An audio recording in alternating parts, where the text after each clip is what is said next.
하나님 말씀 창세기 27장 41절 말씀입니다. 그 아비가 야곱에게 축복한 그 축복을 인하여 에서가 야곱을 미워하여 심중에 이르기를 아버지를 곡할 때가 가까웠은즉 내가 내 아우 야곱을 죽이리라 하였더니. 창세기 4장에 가인과 아벨이 등장하죠.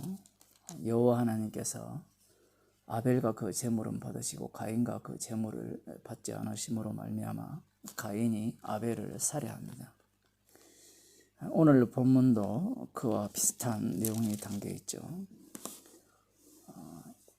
하나님께서 약속하신 바는 큰 자가 어린 자를 섬길 것이라는 그 말씀입니다.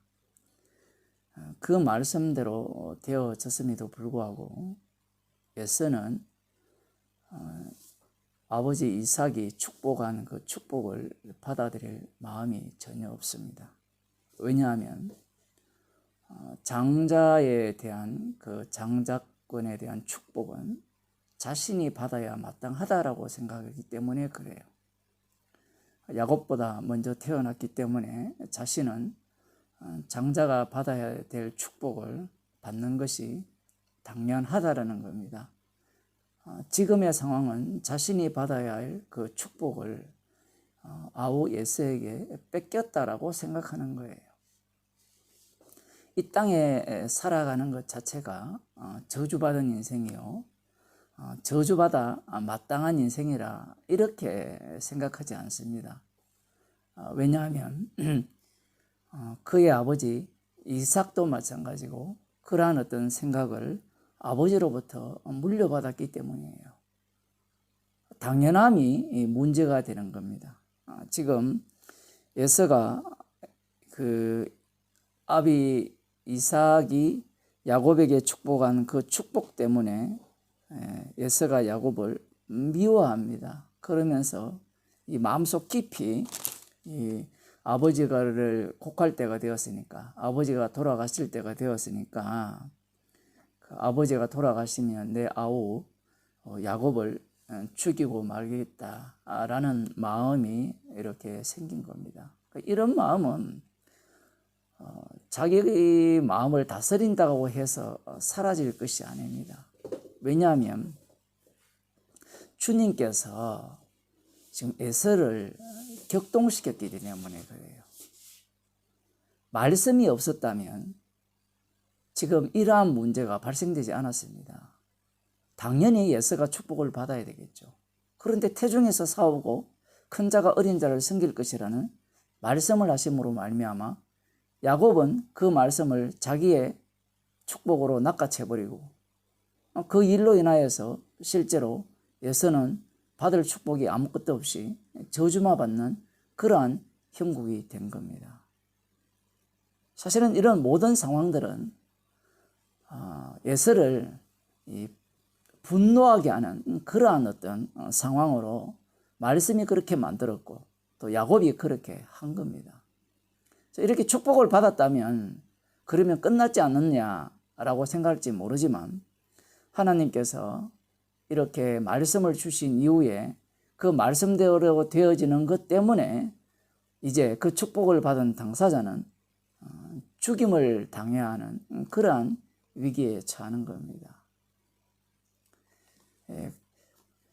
구약 성경 그 에스더를 보면 에스더 3장을 한번 보겠습니다. 거기에 보면 우리들이 잘 아는 그 모르드게가 등장하고 그리고 에스더도 등장하는데 여기에 보면 희한한 일이 하나 나옵니다. 그 후에 아하수에로 왕이 아각 사람 하므다다의 아들 하만의 지위를 높이 올려 모든 함께 있는 대신 위에 두니 대궐문에 있는 왕의 모든 신복이 다 왕의 명대로 하만에게 꿇어 절하되 모르드게는 꿇지도 아니하고 절하지도 아니하니. 왜 아하수에로 왕이 이 아각 사람 이 하만을 아주 높은 지위에 올렸고 그리고 그에게 무릎 꿇어 절하라고 명을 내렸는지 그 이유는 나오지 않습니다. 그런데 갑자기 이 아각의 후손인 이 하만이 아주 높은 위치를 차지하게 됩니다. 마치 2인자 같죠. 자, 왕이 명령을 내렸습니다. 그에게 무릎을 꿇고 절하라고 했어요. 그런데 모르드게는 그에게 무릎을 꿇지도 않고 절하지도 않습니다. 주변에 왕의 신복이 날마다 권하여서 무릎을 꿇어 절하라 이렇게 말을 했음에도 불구하고 거절했습니다. 모르드게는. 그러면서 거절하면서 하는 말이 나는 유다인이다 라고 이야기를 해요. 하만이 왕의 명령을 거역하는 그 모르드게의 행위만 보아도 하만의 입장에서는 화가 치밀어 오르죠. 지가 뭔데 나에게 무릎을 꿇고 절하지 않느냐라는 겁니다. 그런데 여기에서 나는 유다인이라고 밝혀버려요. 이 모르드게는 베냐민 자손이고 기스의 후손이거든요.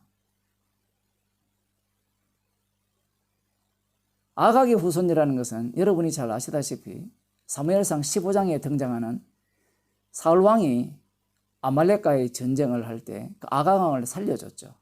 사무엘을 통해서 모든 것들을 진멸하라 했는데 사울 왕이 자기 마음대로 좋은 것들은 살려주고 나쁜 것들은 다 진멸하고 아각 왕도 살려줬죠. 그래서 여호와께서 왕을 버렸다라고 이렇게 선언하게 됩니다. 그 사건을 지금 누가 기억하고 있는가 하면 하만도 기억하고 있고요. 아각의 후손 하만도 기억하고 있고 모르드게도 기억하고 있는 거예요. 그래서 모르드게는 그것을 노리는 겁니다. 뭘 노리는가 하면 하만을 약올리는 거예요. 왕의 명령도 거부하고 하만의 지위를 완전히 개무시하는 거죠. 세상 권력을 무시해버리는 겁니다. 그 와중에 나는 유대인이라고 해버리죠. 유다인이라고 하는 순간 이 하만은 이들이 자신들과의 원수관계임을 알게 됩니다. 사무엘상 15장에서 왜 사울 왕이 아말렉 전쟁에서 그들을 진멸하지 않았느냐 했을 때는 이 전쟁을 자기가 왕이 되었기 때문에 왕으로서 하는 전쟁이라고 생각한 거예요. 그런데 출애굽기 17장 16절에 보면 그 17장에 나오는 이 아말렉이 이 출애굽하는 이스라엘 백성들을 대적하거든요. 17장 8절에 보면 때에 아말렉이 이르러 이스라엘과 르비딤에서 싸우니라. 이 전쟁을 하는데 이 전쟁은 어떤 특이성을 갖는가 하면 모세의 팔이 올라가면 모세의 손을 들면 전쟁을 승리하고 손을 내리면 전쟁에서 패하는 그런 전쟁이에요. 최종적으로는 전쟁에서 승리했습니다. 그러면서 여호와 하나님께서 이런 말씀을 하셨어요. 내가 대대로 아말렉과 더불어 싸울 것이다 라는 말씀을 하셨어요. 사울 왕은 이 말씀을 기억하여서 애굽에서 하나님께서 자신들을 어떻게 구원하셨는지를 기억하면서 그 여호와 전쟁의 방식으로 전쟁을 해야 되는데 여호와의 전쟁이라는 것은 여호와 이름으로 하는 전쟁이라는 것은 오로지 여호와께서 홀로 자기의 희생을 담아서 해내시는 전쟁이라는 거예요. 그런데 이 사울 왕은 자기의 희생을 담아서 전쟁을 했기 때문에 전리품을 자기가 취한 겁니다. 그래서 버림을 받는 거예요.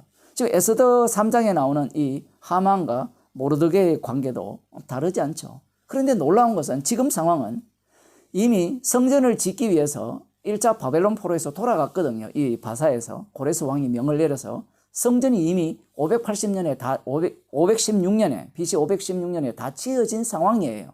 이들은 돌아가지 않았습니다. 바사 제국에 그냥 남아 있어요. 남아 있는 상태에서 지금 어떤 사건이 벌어지느냐라고 할 때는 지금 이 하만이라는 인물의 등장과 에스더가 후궁으로 들어가죠. 이런 어떤 사건 속에서 이 모르드게가 하만을 자극시키는 겁니다. 하만을 자극시킴으로 말미암아 모르드게뿐만 아니라 유다인 전체가 진멸당할 위기에 처하는 거예요. 그 속에서 주님께서는 어떠한 일을 일으키시느냐라고 할 때는 바로 우리들은 죽어 마땅합니다라는 마음을 품게 하죠. 누구에게? 하만이 아니라 모르드게입니다. 이들이 비록 포로로 잡혀 있지만 그들은 심판받아 마땅합니다라는 자기의 죄들을 알게 되죠. 여기에 누가 등장하는가 하면 희생물이 등장해요. 그게 에스더입니다. 그래서 이 생물을 통해서 이 분노를 야기한 이 모르드게의 분노로 인하여서 이 진멸의 대상이 바뀌어버립니다.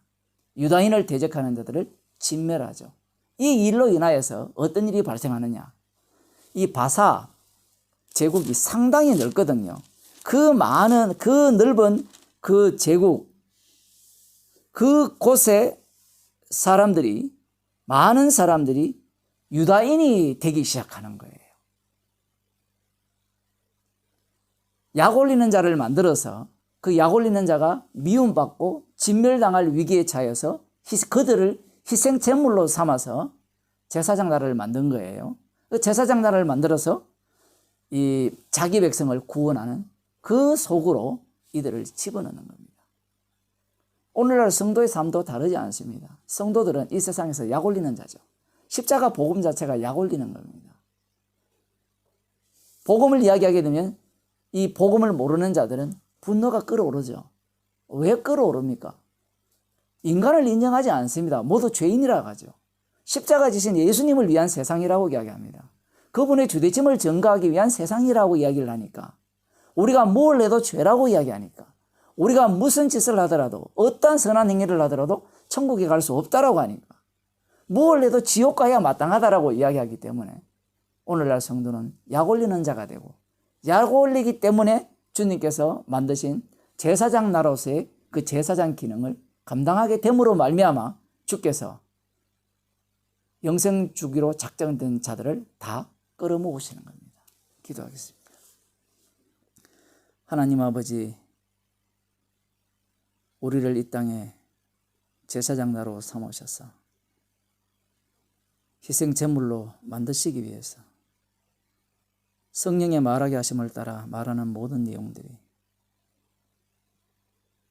이 세상 모든 사람들로부터 분노케 하고 화를 돋구게 하는 그러한 상황을 만드셔서 친히 우리들을 제물로 만드셔서 주님의 피로 만 구원된 백성들을 찾으시는 그 주님의 일에 저희들을 사용하여 주심을 감사드립니다.